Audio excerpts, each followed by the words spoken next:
پہاڑوں میں گھوم رہے تھے، اچانک سے طوفان آ گیا، اور طوفان ایسا ہے یہ جان بچانے کو ایک پہاڑ میں غار تھا، اس میں گھس گئے، اور اس پہاڑ پہ جو وہ طوفان کی وجہ سے پتھر اڑنے لگے، اتنا سخت طوفان کہ ایک پتھر لڑک کے اوپر سے آیا اور آگے غار کے منہ پر جم گیا۔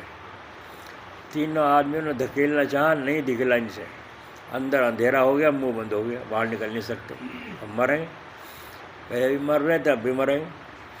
بڑے پریشان ہوئے، بھائی کوئی ترکیب نہیں سمجھ آتی، آواز دے تو کون سننے والا، یہاں کوئی ہے ہی نہیں، کیا کریں؟ تو انہوں نے مشورہ کیا کہ بھائی اللہ کے قبضے میں سب کچھ ہے، ان اللہ علی کل شیء قدیر، اللہ تعالیٰ سے دعا کرو، اب تو کوئی چیز نہیں۔ تو جھک مار کے تو پکارے ہم اللہ کو، ورنہ کون پکارنے لگا؟ جب مصیبت سر پہ آ کے پڑے اور بند جائیں بالکل، جب کہیں اللہ اب تو ہی مالک، جب ڈاکٹر نے بھیجا دلی کہ جاؤ اپنے گھر لے جاؤ بھائی، بس اپنا سیوا کر لو اس کی، جا کے جو سیوا کرو گے تمہیں میوہ مل جائے گی، جاؤ۔ اب گھر لا کے چھوڑ دیا، لا علاج کر دیا۔ اب کوئی پوچھنا آیا، ہاں بھائی کیا حال ہے، کیا رہا؟ میں کہا بس بھائی اب تو اللہ ہی مالک، کیا نہیں کہتے، اب تو کہاں سے نکل لی، دیکھ لو کتنے دل سے نکل لی، اللہ ہی مالک۔ اللہ تعالیٰ یوں تو چاہتے ہیں، میرے بندے تیرے دل میں نے دل کو بادشاہ بنایا ہے، اور سارے جہان کا بادشاہ میں ہوں، تو اس دل کا تعلق میرے سے جوڑ۔ اسی لیے ایک بزرگ بہت رو رہے تھے تہجد میں، اللہ اللہ کرتے بہت رو رہے تھے، آواز آئی کہ منہ بنانے سے کچھ نہیں ہوتا، دل کے ٹکڑے کرو، دل کے ٹکڑے کرو۔ اس لیے ہم نے دیکھا دنیا والوں کو روتے ہیں تو منہ بناتے ہیں، اور اللہ والوں کو جو ہم نے روتے دیکھا وہ منہ نہیں بناتے، آنسو چلتے ہیں، دل ان کے دریا بہاتے ہیں، آنسو دریا بہتے ہیں آنکھوں سے۔ حضرت جلال آبادی دیکھا ہم نے، بات کر رہا ہے اور آنسو ٹپ ٹپ ٹپ ٹپ پڑ رہے ہیں، تو کیا دل چل رہا ہے، دل جل رہا ہے؟ تو اصل تو دل ہے یا نہیں؟ ڈھونگ بنا کے تو رونے والے بتے رہے ہیں، کوئی تھوک لگا کے آنکھوں کو کر لے گا۔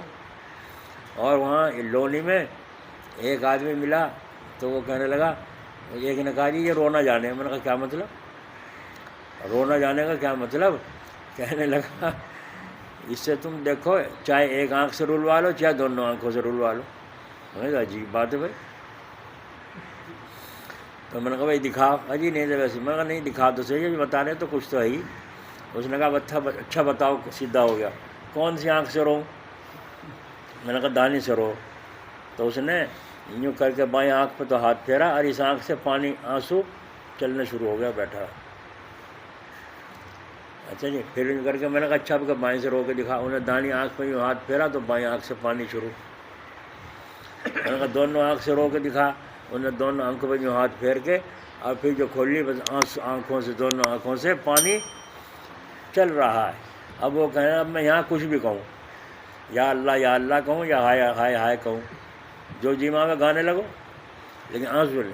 تو اس نے اس کی ایسی مہارت کر رکھی تھی، اور عورتیں تو خاص کر پہلے، اب تو خیر روتی دھوتی نہیں، ویسے روئیں، جب پہلے روا کرتی، جب اپنا کوئی یاد نہیں، جب کوئی اس کا یاد ہی نہیں آیا تھا یا آنسو نہیں آیا تو اپنے مروں کو یاد کرے گی، اپنے مرنے والوں کو یاد کر کے عورتیں رویا کرتی تھی۔ اللہ اللہ، ہم نے دیکھا بچپن میں ایک عورت کو کام نمٹا کے سارا سب صفائی کر کے، چارپائی بچھا کے، دو ایک ادھر اور اپنا بیٹھ کے گھونگھٹ نکال کے، اور پھر اپنا رونا شروع کر دیا۔ اب پڑوس نے کیا ہوا بتاوے کون؟ تو وہ روتے روتے ہی بتا رہی، ہائے بھتیجے میرے، بھتیجا مر گیا اس کا، ہے نا۔ اب وہ بھی آ کے اس کے گلے لگ کے یوں، اب دونوں رونے لگی۔ اب تیسری آئی، آگے چوتھی آئی، کہا اس کا کندھا بدل دے، اور یوں کر کے منہ ادھر سے ادھر کر دے، اب یہاں رو لو، اب یہاں رو کے ہٹا دے نل کو، اب الگ الگ کر دی، اب سمک کے بیٹھ گئی، اب بتا دو قصہ کیا ہوا، یوں ہوا، ہے نا۔ تو یہ رونا کوئی کمال نہیں، کمال تو دل کا رونا ہے، اور دل جب روے گا، جب دل کا تعلق اللہ تعالیٰ کے ساتھ ہو، اور اللہ تعالیٰ کی عظمت اور بڑائی دل میں ہو۔ تو ان تینوں نے کہا بھائی اللہ ہی کے قبضے میں، اب تو دعا مانگو۔ انہوں نے کہا اچھا بھائی زندگی میں کسی نے کوئی بھلا عمل کر رکھا ہو کام اللہ کے لیے، اس کو اللہ تعالیٰ کے سامنے پیش کر کے دعا مانگو، وسیلہ بناؤ۔ ایک نے کہا بھائی میں کھڑا ہوں، وہ کھڑا ہو کر اس نے کہا اے اللہ تجھے معلوم ہے میں اپنی چچا زاد بہن پر عاشق تھا اور میں اس سے شادی کرنا چاہتا تھا، اس کو قبضے میں کرنا چاہتا تھا، مگر وہ میرے قبضے میں نہ آئی، اور ایک دن قبضے میں آ گئی تو میں نے اس کو بہت سارا مال بھی دینا کیا اور دے بھی دیا، لیکن وہ میرے قبضے میں نہ آئی۔ تو میں نے اس نے یوں کہا مجھ سے اللہ سے ڈر، تھوڑی دیر کے لیے اپنے جی کو خوش کرتا ہے اور اپنے رب کو ناراض کرتا ہے۔ تو اس نے کہا میں نے وہ ساری رقم اسے دے دی اور اسے بہن بنا دی اور اس کو رخصت کر دی۔ اے اللہ اگر میرا یہ عمل تیری رضا کے لیے ہوا ہو اور تو اس میں راضی ہو تو ہمارے اس عمل کی برکت سے ہمیں اس مصیبت سے نجات عطا فرما۔ ایک جھٹکا لگا اور وہ غار کا منہ ذرا سا کھل گیا، لیکن اتنا اب بھی نہیں کھلا جو دھکیل دیں یا نکل جائیں۔ دوسرا کھڑا ہوا، اس نے کہا اے اللہ تجھے معلوم ہے ایک مزدور نے میرے یہاں مزدوری کی تھی اور وہ چلا گیا تھا مزدوری چھوڑ کر، میں نے اس کی مزدوری سے دوسرا کام شروع کیا، اس میں جو برکت ہوئی پیسے آئے وہ میں نے الگ جمع کر دیے، اس کے پیسے دوسرے کام میں لگائے، پھر اس سے جو آمدنی ہوئی زمین خریدی، پھر اس سے جو آمدنی ہوئی میں نے بھیڑ بکریاں خرید دی اور یہ سارا جنگل بھر گیا تھا۔ اے اللہ تجھے معلوم ہے کہ بہت دنوں کے بعد وہ آیا اور اس نے کہا بھائی یاد ہے میں نے مزدوری کی تھی، مزدوری تمہارے ہاں بھول گیا تھا، چھوڑ کے چلا گیا تھا، میں اپنی مزدوری لینے آیا ہوں۔ اس نے کہا یہ جو سامنے بکریاں کھڑی ہیں اور یہ جو جانور کھڑے ہیں اور یہ زمین ہے ادھر کی، یہ ساری کی ساری تیری ہے، قبضہ کر لے۔ انہوں نے کہا کیوں مذاق کر رہے ہیں؟ مجھے غریب آدمی کہا کہ نہیں مذاق نہیں، یہ تیری ساری وہی مزدوری ہے۔ اس نے قصہ سنایا تیری مزدوری کو ہم نے کام میں لگایا، اس سے جو نفع ہوا اس سے اور کام بڑھایا، اس سے جو نفع ہوا زمین خریدی، ہے تو تیری، پیسہ تو تیرا ہی ہے، اور کوئی دیکھے یا نہ دیکھے خدا تو دیکھتا ہوگا، ہے نا۔ اور بس اس کے بعد اس نے وہ جب یقین آ گیا اسے تو سارا مال پہ اس کا قبضہ کرا دیا، ذرہ برابر بھی نہیں لیا۔ اے اللہ اگر میں نے یہ کام تیری خوشنودی کے لیے کیا ہے تو اے اللہ ہمیں اس مصیبت سے نجات عطا فرما۔ دیکھا آپ نے دعا کی طاقت، ایک دم جھٹکا لگا، غار کا وہ جو ہے پتھر ایک دم سے اور کھسک گیا، روشنی تو آئی، سانس تو آیا، لیکن اتنا اب بھی نہیں ہوا کہ جس سے وہ جو ہے باہر نکل سکیں۔ تیسرے نے پھر کھڑا ہو کے دعا مانگی اللہ تعالیٰ سے۔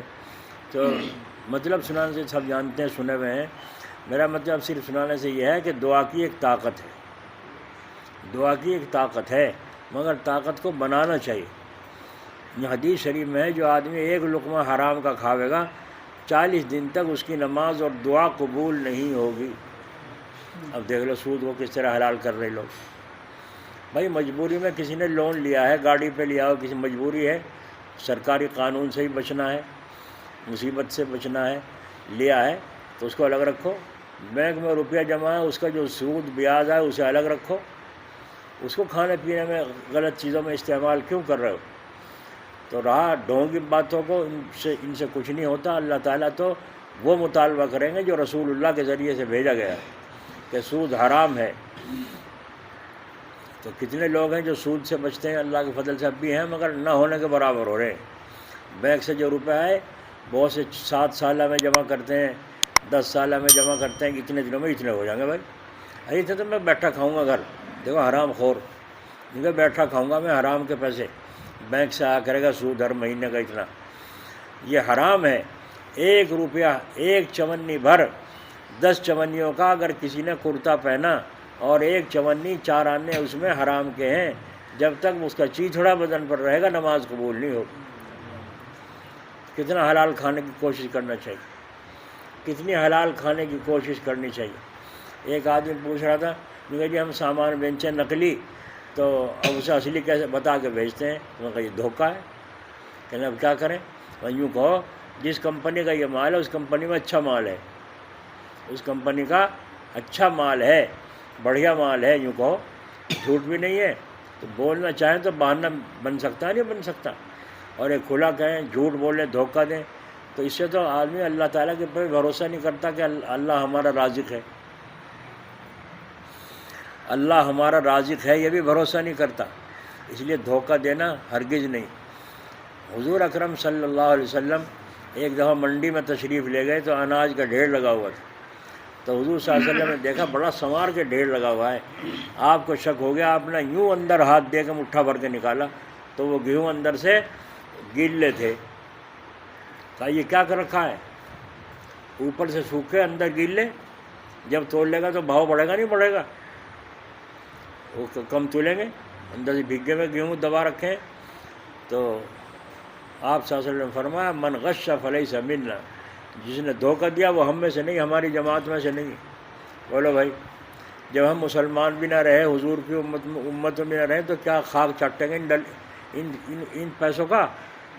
کہاں جاویں گے چھوڑ کر؟ عمر پور میں آپ حضرات نے سنا ہوگا، یہاں گاؤں میں وہ سود کا کام کرتے تھے، آخر میں کپڑے پہنا کے نلا دھلا کے لٹایا، سارے کپڑوں پہ جوئیں جوئیں جوئیں جوئیں۔ عمر پور والوں نے بتلایا، اسے صاف کیا، کپڑے بدلے، بستر بدلا، پھر جوئیں جوئیں۔ زندگی میں اللہ تعالیٰ نے دکھا دیا سود کا نحوست، اور مرنے کے بعد تو یوں فرمایا حدیث شریف میں بڑے بڑے پیٹ ہوں گے اور ان کے اندر سانپ بچھو کودتے ہوئے نظر آئیں گے باہر سے۔ تو حلال لقمہ کھانا فرض ہے، ایک لقمہ حلال کا کمانا 100 رکعت نماز نفل سے زیادہ ثواب ہے۔ کل ہی تو بتا رہا تھا میں رات، ابھی کل خبروں میں آ رہا تھا کہاں کہاں کل چھاپے لگے، کتنے کتنے کروڑ نکال کے لے گئے۔ بتاؤ کیا ہوا ان پیسوں کا؟ ملے خشک روٹی جو آزاد رہ کر، تو وہ خوف و ذلت کے حلوے سے بہتر ہیں، جو ٹوٹی ہوئی جھونپڑی بے ضرر ہو، بھلی اس محل سے جہاں کچھ خطر ہو۔ اللہ ہو۔ تو بھائی حلال کی نیت کرو کہ انشاءاللہ حلال کھائیں، حرام سے بچنے کی کوشش ہوگی تو اللہ بھی بچائے گا۔ ہمارے یہاں کاندلے میں مولانا طاہر صاحب تھے، اللہ تعالیٰ ان کی مغفرت فرمائے، تو بینک کا جو پیسہ ہوتا تھا سود کا، اس کے پیسے کو الگ رکھتے تھے۔ اگر کوئی جامع مسجد کی دکانوں پر مقدمہ چالو ہو گیا اور اس میں کہیں رشوت دینی پڑی تو اس پیسے میں سے دیتے تھے۔ وہ جو حرام کا پیسہ حرام راستے وہ الگ رکھتے تھے بالکل، یہاں تک کہ چائے کے کپ، چائے دانی، چائے کی پتی، جو سامان بازار سے وہ بھی اسی پیسے سے آتا تھا۔ دروغہ وغیرہ لوگ آتے تھے، افسر سرکاری، وہ جانچ پڑتال کرنے کے لیے، ان کو ناشتہ پانی کرنے میں جو خرچ ہوتا وہی، مجال نہیں کوئی نوکرانی کسی کو یا اپنا آپ گھونٹ بھر لے اس میں سے، اور وہ برتن فارغ ہونے کے بعد دھو کے الگ رکھ دیے جاتے تھے۔ یہ دوسرے مد کے ہیں تو بھائی کرنے والے سب کچھ کر سکتے ہیں، جنہیں کرنا ہی نہیں ہے انہیں تو کرنا ہی نہیں، ہزار سمجھاؤ۔ تو خیر ماننے والے بھی ہوں گے، جنہیں ماننا ہے وہ مانیں گے، جنہیں نہیں ماننا اپنی آخرت خراب کریں گے۔ حدیث شریف میں ہے جب قبر میں میت کو رکھا جاتا ہے تو قبر میت کو دباتی ہے، اور یہ حضور اکرم صلی اللہ علیہ وسلم نے فرمایا سب کو دبائے گی، بعضوں کو تو اس طرح دباتی ہے، حضور نے یوں فرمایا یوں انگلیاں ڈال کے کہ ادھر کی پسلی ادھر، ادھر کی پسلی ادھر بھس جاتی ہے، اتنا دباتی ہے۔ اب نانی یاد آئے گی ان کے سود خوروں کے، حرام خوروں کے، دیکھا آپ نے یہ حال ہے ان کا۔ اور فرمایا اب جب سب کو دباوے گی تو فرمایا سب کو دباوے، تو صحابہ کو بڑا فکر ہوئی کہ تو بھئی ہمیں بھی دباوے گی، پھر کیسے ہوگا قبر میں؟ تو حضور صلی اللہ علیہ وسلم نے فرمایا مومن لوگوں کو بھی دبائے گی، مگر اس طرح جیسے ماں اپنے بیٹے کو محبت میں گود میں لے کر سینے سے پر دباتی ہے، پیار کے ساتھ۔ اور الفاظ بھی ہیں، حدیث یوں کہتی ہے زمین جتنے میرے اوپر چلتے پھرتے تم مجھے سب سے پیارا لگتا تھا، آج میرے حوالے ہوا، آج میرا سلوک دیکھ۔ اور بعضوں کو کہتی ہے جتنے اوپر میرے پھرتے تھے ساروں میں تم مجھے بری شکل لگتا تھا، آج میرے حوالے ہوا، آج دیکھ تو میرا برتاؤ کیا ہے تیرے ساتھ۔ تو یہ سچی خبر ہے، اور سچوں میں سچے جناب رسول اللہ صلی اللہ علیہ وسلم۔ سچے کیوں کہ بچپن سے لے کر جوانی تک اور آخر تک کبھی کسی نے، عرب کے لوگوں نے بھی، بچوں نے، بڑوں نے، عورتوں نے حضور کو جھوٹ بولتے نہیں دیکھا ہے نا، کبھی بچپن میں بھی جھوٹ نہیں بولا حضور صلی اللہ علیہ وسلم۔ تو ایسے سچے جو بات سچی کہیں تو حضور نے یوں تو فرمایا تھا مکے کے لوگوں کو جمع کر کے، پہاڑی پہ ایک ڈھول سا رکھا ہوا تھا، وہ اسے بجا دیں تو سوچ میں کو منا دیے گا، اعلان ہے، کو مشورہ ہے، لوگ جمع ہو جاتے تھے۔ وہ بجوایا، جمع ہو گئے تو حضور صلی اللہ علیہ وسلم نے فرمایا ارے بھائی ایک بات بتاؤ، تم مجھے کیسا سمجھتے ہو؟ کہا امین، صادق، سچے اور امانت دار سمجھتے ہیں۔ اور کوئی شک ہو کسی کو؟ کسی نے کہا نہیں، سارے کافر یوں کہنے آپ تو بڑے امانت دار ہیں، بچپن سے ہم آپ کو دیکھ رہے ہیں، آپ کا عام بچوں کے ساتھ کھیلنا کودنا بھی نہیں ہے، آپ کی تو شان ہی نرالی۔ تو حضور اکرم صلی اللہ علیہ وسلم نے فرمایا اگر میں تمہیں یوں کہوں اس پہاڑ کے پیچھے سے دشمن آ رہا ہے، تم پہ حملہ کرے گا، تو تم کیسا سمجھو گے کہ ہم آپ کی بات کو بالکل سچا سمجھیں؟ فرمایا پکالی بات نہیں، سچا سمجھیں گے اگر میں یوں کہہ دوں؟ فرمایا ہاں۔ تو حضور صلی اللہ علیہ وسلم نے فرمایا پھر سن لو، لا الہ الا اللہ، یہ جتنے تم نے مورتیاں بنا کے پوجا پاٹ شروع کر رکھی ہے، خدا کے درجے بھی اٹھا رکھے ہیں، یہ سب بیکار ہیں، عبادت کے لائق صرف اللہ تعالیٰ کی ذات ہے، اللہ تعالیٰ پہ ایک اللہ کو مانو، اس پر ایمان لو۔ بھائی اتنا سنتے ہی وہی بدل گئے اب نہیں خاص۔ ابی لہب سب سے پہلے بولا چچا، جو کہیں تیرے ہاتھ ٹوٹ جا محمد، یعنی وہ جو بجایا تھا نا، وہ اے محمد تیرے ہاتھ ٹوٹ جا، میں یوں ہی بلایا تھا ہمیں تو نے یہاں۔ بس اللہ تعالیٰ کو بھی ناراضگی ہوئی کہ میرے حبیب نے میری بات کو دوسروں کو بتایا، تبلیغ کی، واعظ کہا، اور انہوں نے اس کو یہ صلہ دیا تیرے ہاتھ ٹوٹ جا بد دعا دینے۔ تو حضور صلی اللہ علیہ وسلم کے یہ کہنے پر وحی نازل ہو گئی، فرشتہ جبرائیل علیہ السلام وحی لے کر آیا، تبت یدا ابی لہب و تب، ابی لہب کے ہاتھ ٹوٹ جائیں، اللہ بھی اتنا ناراض ہوا۔ دیکھا آپ نے؟ تو اللہ تعالیٰ ہماری حفاظت فرماوے، کوئی کسی کا کام نہیں آئے گا، اللہ تعالیٰ کے دین پر ہمیں خود چلنا چاہیے، دوسروں کو چلانا چاہیے۔ دعا میں جم کر مانگو، یقین کے ساتھ مانگو کہ جو میں دعا مانگ رہا ہوں اللہ تعالیٰ سن رہا ہے، ایک بات۔ دوسری بات یہ ہے جب جس چیز کی دعا مانگو اس کی تدبیر بھی کرو، سمجھ میں آئی؟ روزگار کی دعا مانگ رہے ہو تو روزگار تلاش بھی کرو، یا نہیں؟ جس چیز کی بخار کی دعا مانگ رہے ہو تو بخار کی دوا بھی تلاش کرو، تو جس چیز کی تدبیر دعا مانگو اس کی دوا بھی کرو، اور اگر کوئی اس کی تدبیر نہیں کرتا تو یہ اللہ تعالیٰ کے ساتھ مذاق ہے نا۔ کوئی یوں کہے اللہ مجھے نیک صالح لڑکا دیندار سا عطا فرما دے، اور بہت دعا مانگ رہا ہے بیٹے کی، تو ہاں جی دعا تو بہت مانگ رہا، شادی کچھ امید ہے، کہنا تو شادی بھی نہیں ہوئی، امید کہاں سے آئی؟ جب شادی بھی نہیں ہوئی تو امید کہاں سے آئی؟ تو پھر دعا کہیں گے مانگ رہا ہے نیک صالح بیٹا، پہلے شادی کر پھر دعا کر، بعد میں اس کے پاس جائیے اللہ تعالیٰ راستہ کھولیں گے، راستہ تدبیر ہے نہیں تدبیر۔ تو جو کام کرے اس کی تدبیر بھی، جس چیز کی دعا کرے اس کی تدبیر بھی، اے اللہ اسلام کو غلبہ عطا فرما، اے اللہ اسلام کو غلبہ عطا فرما، ٹھیک ہے اسلام کو غلبہ، اور کام تدبیر گھروں میں بیٹھ جاؤ۔ تدبیر میدان میں آئے صحابہ نہیں آئے، اللہ سے دعا بھی کی حضور صلی اللہ علیہ وسلم، اور ڈبل زیرہ پہن کر میدان میں تلوار لے کر حضور تشریف لائے، یا نہیں؟ جو بھی تو غلبہ ہوا اسلام کو۔ اگر یوں خالی دعا سے ہو جاتا، تدبیر کوئی چیز نہ ہوتی، تو حضور میدان میں صحابہ کو لے کر کیوں آتے؟ ہے نا؟ یزید کا نام لعنت اللہ علیہ کہتے ہیں، اللہ کی لعنت ہو، اور امام حسین کا نام زندہ باد ہے، نہیں ہے؟ کیوں اپنے کو قربان کر دیا، سر نہیں جھکایا، سر کٹوا دیا۔ تو ہمارا بھی یہ ہونا چاہیے نہیں ہونا؟ اگر ہمارے سر کٹیں گے تو یہ ایسا ہے جیسے ایک مکان عالی شان بنانا ہے اور اس کی بنیاد میں روڑے کوٹے جاتے ہیں، بڑھیا اینٹیں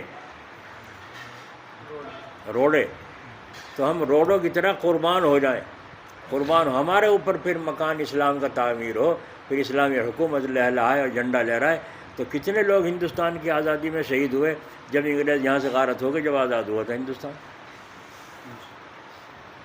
تو اللہ ہمیں بھی دین میں روڈوں کی طرح سے قبول فرمائے، اور ہم گھس جائیں، بنیاد میں مٹ جائیں، پتہ بھی نہ چلے کون کتنے روڑے ہیں، کون کون ہیں، اور اللہ اس کے اوپر مکان کو تعمیر فرمائے۔ تو جہاں کی دعا کرو اس کی تدبیر بھی